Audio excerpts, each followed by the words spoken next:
Hi everyone. Hello beautiful artisans.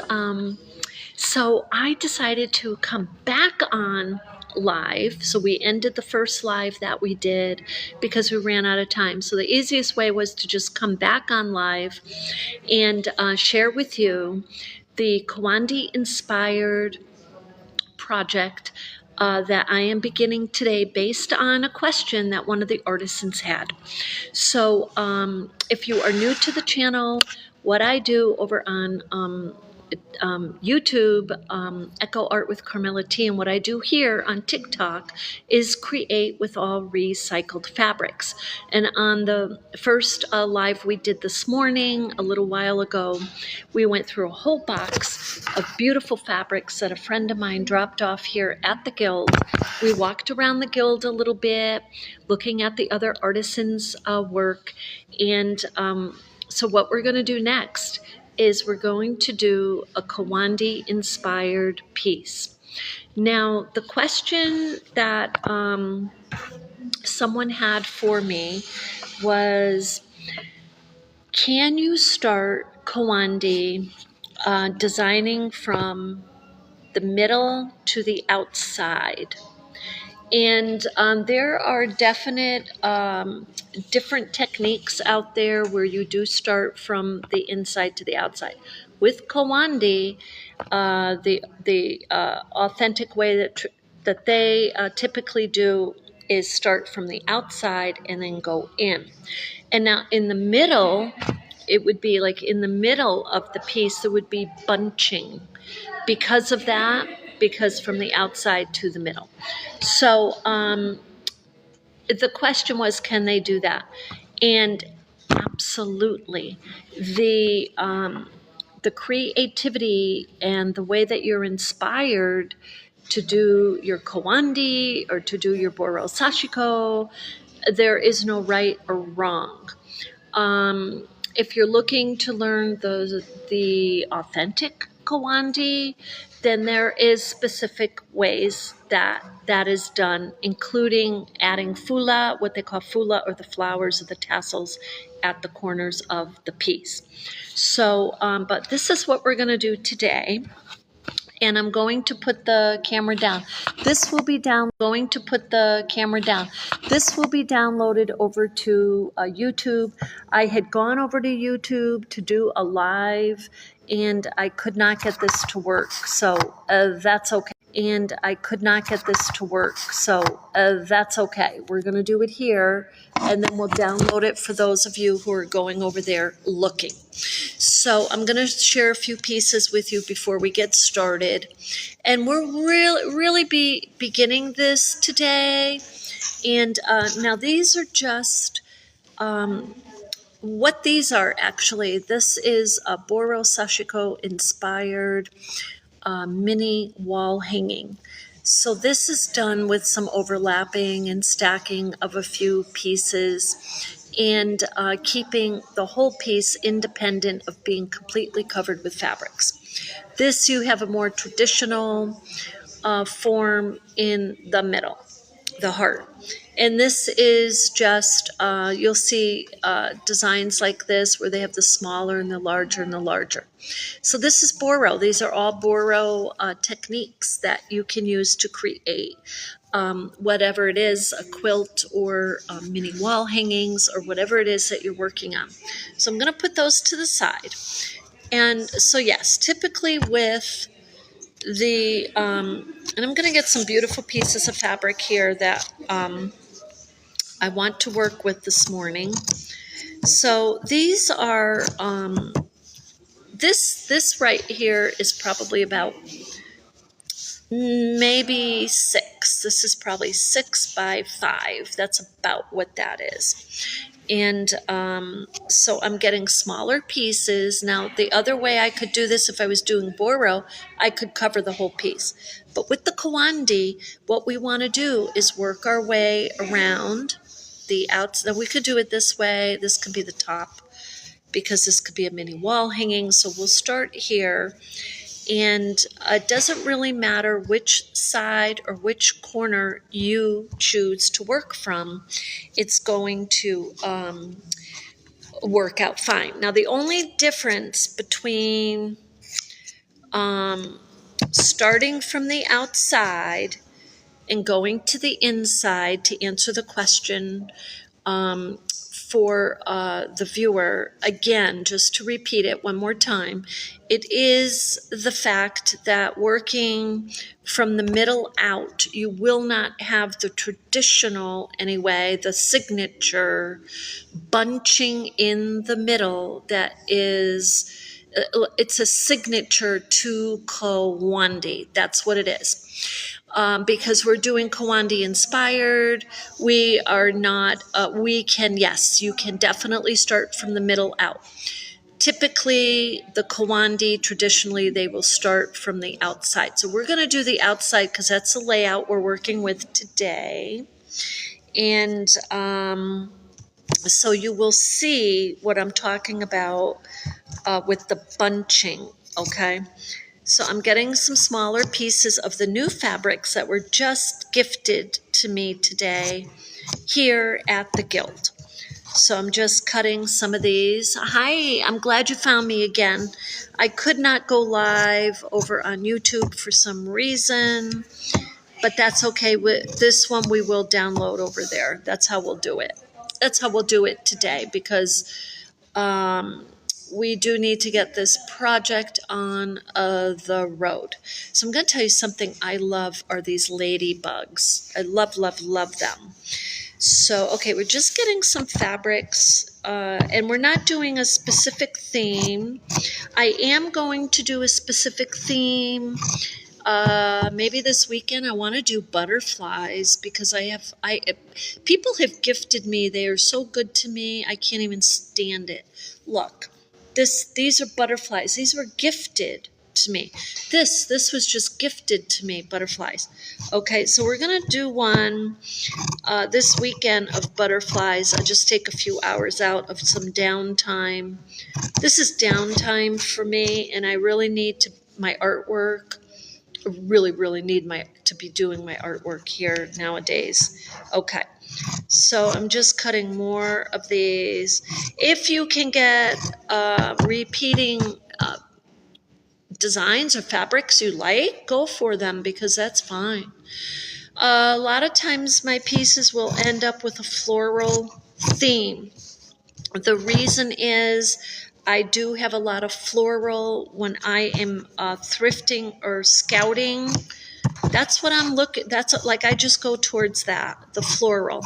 I love flowers. So okay, let's see. I think we might need a few more here. Let's get some yellow in there and some hot pink or magenta. This is magenta. Yes, some people say magenta. European way is magenta. That is true. That's actually a real thing. Okay, so this look, we just ended up with the pink. That's good though. That's going to give us a little bit of some contrasting. Hi, if you have any questions on the Kiwandi, let me know. Because this video is based on a question. And I'm going to repeat the question for those of you who are just joining.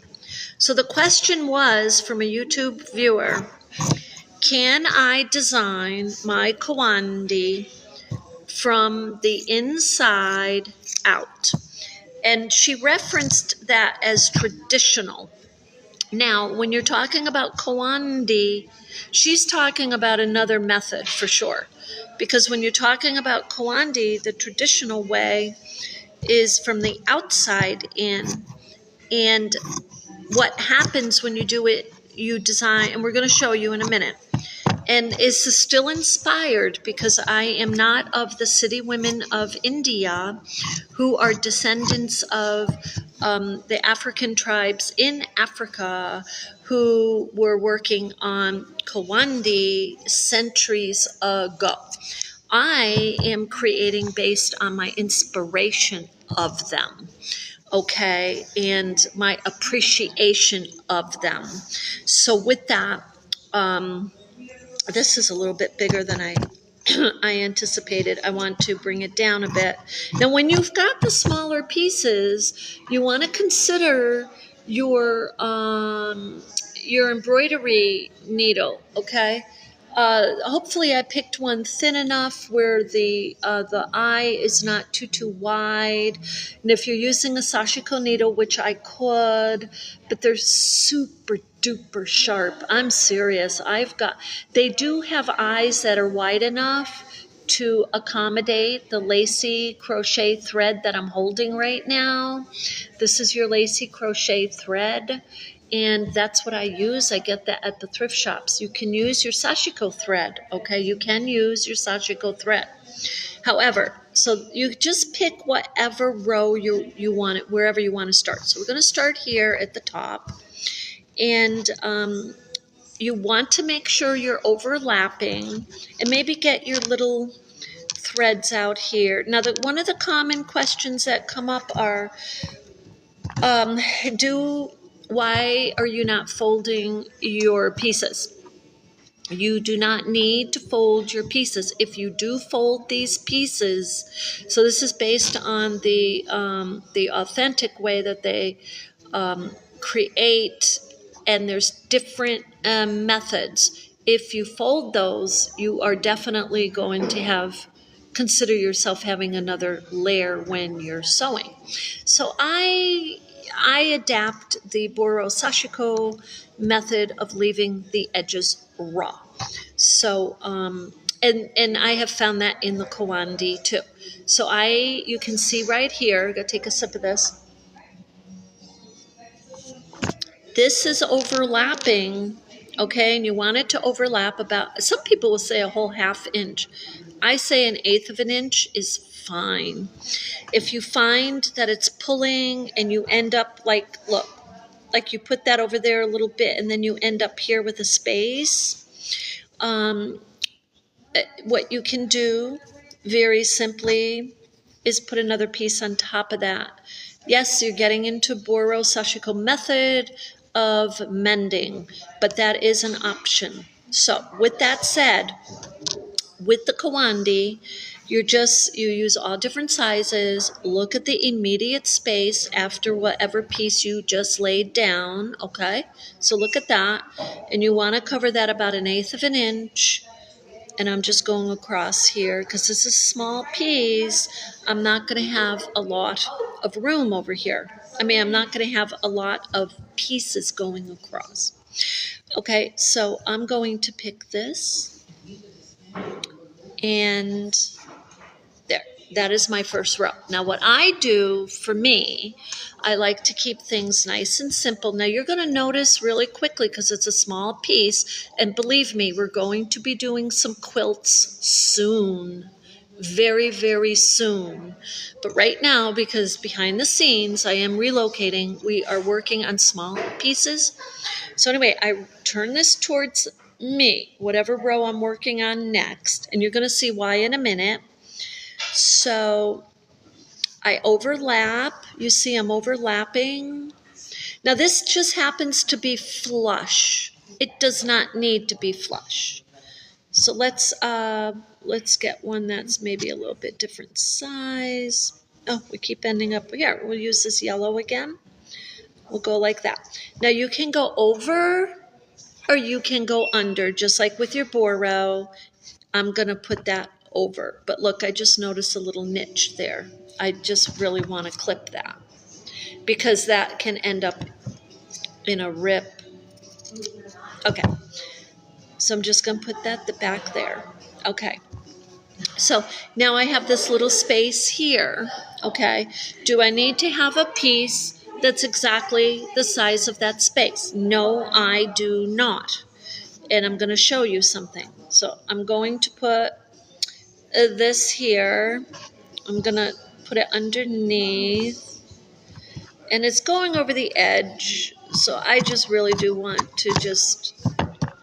But look, it did. I could leave it like this.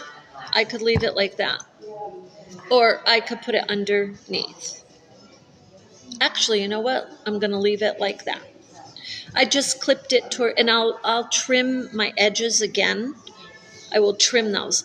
These I did not go all the way to the edge because this is the top of what I'm making, like this, a mini wall hanging. But this has some larger pieces. Okay, so we're still working on our first row. We did this side. Okay, now I'm going to turn it towards me. And now I continue working on my row. So I can add this piece and it covers up my yellow. That's okay. Whoops, pick this up. Now, the one thing I want artisans to remember is there is no right. Let me put this up here because it's super important. There really is no right or wrong. If you are creating a piece based on Kiwandi and you're getting the concept that you are laying these pieces out, going around, and you're overlapping them so you can sew them and they're not pulling apart, you've got it. So let's continue. So anyway, I put that underneath that piece. I'm still on my first row going around. And this one I'm going to put underneath. And I've got a little overlapping there, about 1/8 of an inch. Some of these pieces could actually be smaller, I'm going to be honest. And the reason is because this is such a small... It's such a small square. Okay. I love this piece right here. So I have this right here. Now, because I did cut my butterfly here, I could say, well, that fits nice, but it's not wide enough. It's truly not. So I am going to, I love this blue. So I'm going to put this one here. Okay, and and it's overlapping. That's okay. So we're going to pin these after, but we're laying out the design for now. So now I'm going to, whoops. Okay, now I'm done with this row. So now I'm going to turn it towards me, and I'm going to lay this piece out. Okay, I'm done. That's all I need. That row, I'm done with my first row. So now, this is just what I do. This is a super duper simple piece because it's small. And you can see, you're like, well, Carmella, that's so small in the center. You can just put a piece of fabric there. And you could. You totally could. But I want to bring you with me, and we're going to do at least a second row. So I'm going to make these a little bit smaller. And I'm just going to start my second row. Now, what guides me is the spaces. Okay, the immediate space from this piece that guides me to go across. And I say that because if you don't have a guide, you're going to find yourself putting these pieces way up too high. You're going to get mixed up on your, trust me, I've done this. You're going to get mixed up on your rows, possibly. Okay. So I'm looking at this immediate space here. I want to get that covered. So I'm going to go like that. Now, and I have this little space here. So I'm going to cover that. Okay, now I am turning this towards me because that's my second row complete. And I'm like, I don't have much of a second row on this side. I just have that space. And I'm going to tell you something important on this in about 2 minutes. And in answering this question, because the one thing that if you start from the middle out, you take away the bunching, which is a signature of Kiwandi. So if that doesn't bother you at all, that's totally fine. Doing it this way, you get a bunching as you sew. Okay, so that right there, that piece, that totally completes my second row on this side. So now I'm turning this side. Okay, and I'm continuing my second row. So with that, I'm going to use the pink again. And this is just a lovely Look how beautiful this is. So I am going to put that piece there. Now, my second row is complete here. So I'm going to turn this, and I have that teeny tiny little space, if you can see it. Okay. And so we need to cover that. We need to select a piece of fabric. Now we know we're in the middle here, but we'll use this fabric. It's very small, so I think I'm going to go with a little square right there. Okay. Now, if I turn it this way, I can see I'm done. Look, I'm done. Now, with Kiwandi, what they do that's similar, but it's not exactly the same in the same meaning, is they put little tiny pieces, like Boro. Okay, for example, Boro Sashiko will go up and maybe add a piece like that. Well, they do the same type of thing in Kiwandi, in the authentic Kiwandi. So inspired Kiwandi, you can say, okay, I would love to kind of add some pieces to this, because you see, for me, I'm looking at these spaces up here. I can leave it like that, or I can add a tiny little piece. So I'd like to do that. And these little flowers, I'd like to add those too, right in the middle of that piece. Okay, so now this piece is complete, but look how beautiful that is. Okay, so I'll just speak to you a little bit. The turning, so now I'm going to pin these, and we'll begin the sashiko stitching on these. But I have to be careful because I'm working on a table that I don't want to injure the table.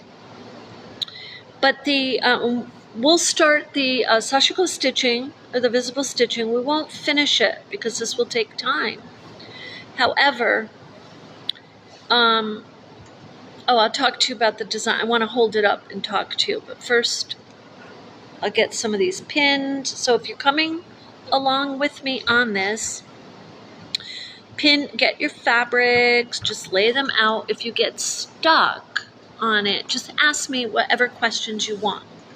The key is, in placing your next fabric down, is that you are covering space. And if you think like in Boro Sashiko, this is how I think Boro is mending. So if you're thinking of covering that space, that's right next to whatever you just laid out. That will help you a lot in your designing, in your layout. So, okay, so I want to get that one in the middle. Now, when you pin these, even though you have them pinned and you're doing your sashiko stitching, sometimes they will shift, sometimes they will move. And so when you're sewing and you're going along like that, the one thing you want to do is be conscious of that. So they could shift and they can move. So like I said, you can add other fabrics on there. There are no specific rules based on the inspired creativity that you are working with. Hi, how are you? How are you? Pretty good. We're almost finishing up here. We're going to do a little stitching if you're hanging around. Thank you for the fabric. This is my friend who gave me the fabric today. Oh, Say hi, Jean, to everyone. Else gave you that. Oh, they did. They must have maybe threw some stuff. Well, I'm using the fabrics that well, that looks familiar. Yes. Some of it does. Most of these here are that one. Yeah. This one, the butterfly and the fruit. No? No, I don't recognize the fruit. Just some of them do look familiar, but I'm sure you've got quite a collection from everywhere. I do. I know. You're welcome. Oh, thank you. I'll let you carry on with that. Okay. Get rid of a couple things. Yeah. I'll be here for okay. Good. Okay, so yes, that was, see, this is the nice thing about coming up to the guild. You get to meet your other artisan friends, and it's so very inspirational, and it's really wonderful. It's like, it's just, and if you don't do that, like, just kind of force yourself. I'm saying force yourself. I had to force myself because as an artist, I get very, oh, I just want to focus on my work today. Oh, I just want to sit down and do my work today. It is really healthy and wonderful to get up and out and to connect. So, okay, this is the piece. Check that out and see if I can lift this up. You see, so you're going to trim, but do your trimming after you do your sewing. So we're going to begin sewing. So with the Kiwandi, what you do, and we're going to have another part to this video because there's no way we're going to be able to finish this today. But what you do, we're going to put this back down so you can see, so you can at least get started. You're working with simply your running stitch. Okay, that's all you're working with, is your simple running stitch. You're starting up here and you're simply staying with, whether you have a rectangle, a rectangle, or you have a square, whatever it is you have, you're doing your sashiko stitching. So you push that needle through. You're not pulling, you're not putting this in a hoop, you're not doing embroidery. You're just doing a very simple, visible or running stitch, and it is called sashiko stitching. So it's your visible stitch. Okay, so now I just want to show you as you go along, some of these, it's inevitable they will pull. Okay, so the other thing some of you may be asking, or maybe you asked and I don't see it, is, well, Carmella, you did not fold your pieces. So because I'm inspired to mix a little bit of my Boro techniques with my Kiwandi techniques, I do not fold my pieces. And do they stay together? Yes, yes, yes, they do. Because I've had pieces I've done years ago. And you have to know why they stay together. If you do a sewing machine stitch, it's a super tight stitch and it's running together, but guess what?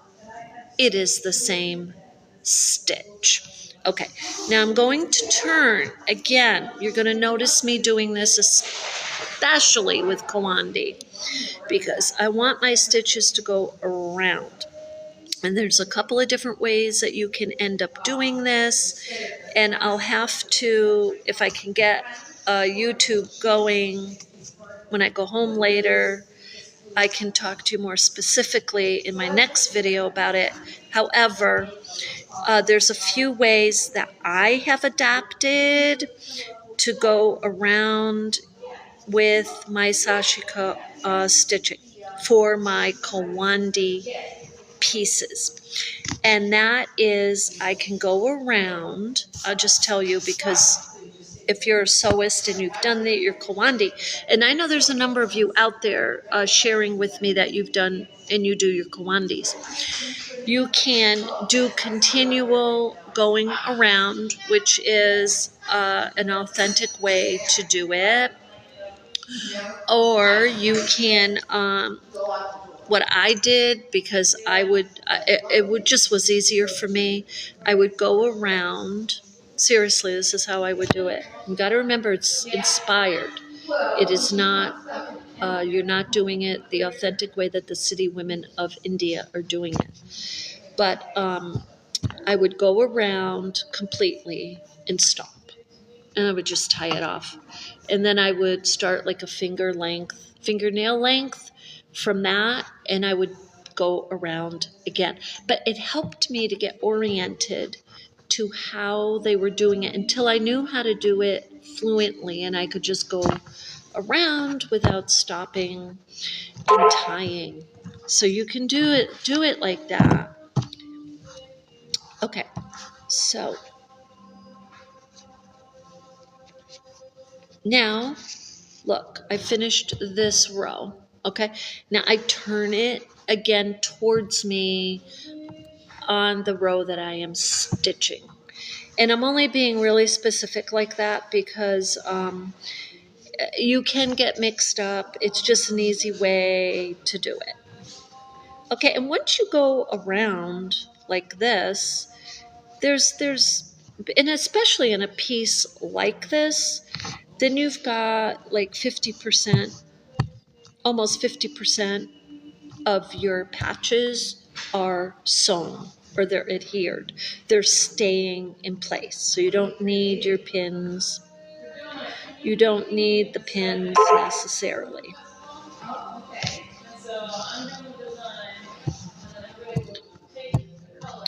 Okay, and you notice I stop and I kind of pull and make it a little snug. Okay, so and I continue like this until I go all the way around. Now you can see my piece here shifting a little. You can see it shifting. So I'm going to stop after I get a few stitches there, and I'm just going to check that out a little bit. And I'm going to pull that pin out and just kind of straighten. Now see here, I straightened that out, and look, I got a space. Maybe I don't have enough fabrics there, or maybe I need to move it up. I need to move it up a tiny bit and repin it, and that's totally fine.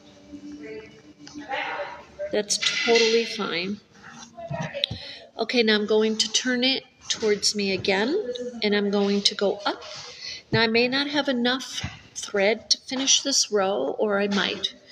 And if I don't, that's okay. I'm just gonna leave that on top there like that, just because.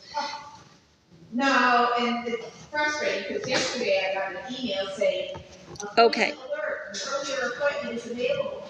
So I'm just gonna pull that.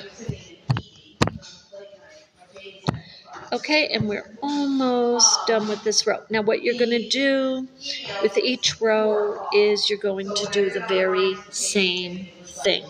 You're going to continue up and then just stop and make sure, especially when you're beginning your stitching, make sure that your pieces are secure as you're going. So now with that, as you go through the center, and I'm just going to emphasize this again. Okay, so that's the beginning. And what we're going to do is we'll continue this. Today's Thursday, so we'll continue it like Fridays, probably Friday, Saturday, but we will continue it together. And I would like to do it over on YouTube. I'm trying to kind of combine some of these projects. But the middle of this, if it bunches, that's very normal. It's a signature to Kiwandi. So with that, I hope that you loved this project today. And if you have any questions, let me know. And I will see you here or I will see you over on YouTube. And today at 3:15, I'll be on Whatnot, selling a few pieces of artwork and selling some pre-owned jewelry. So with that, you have a beautiful, beautiful day.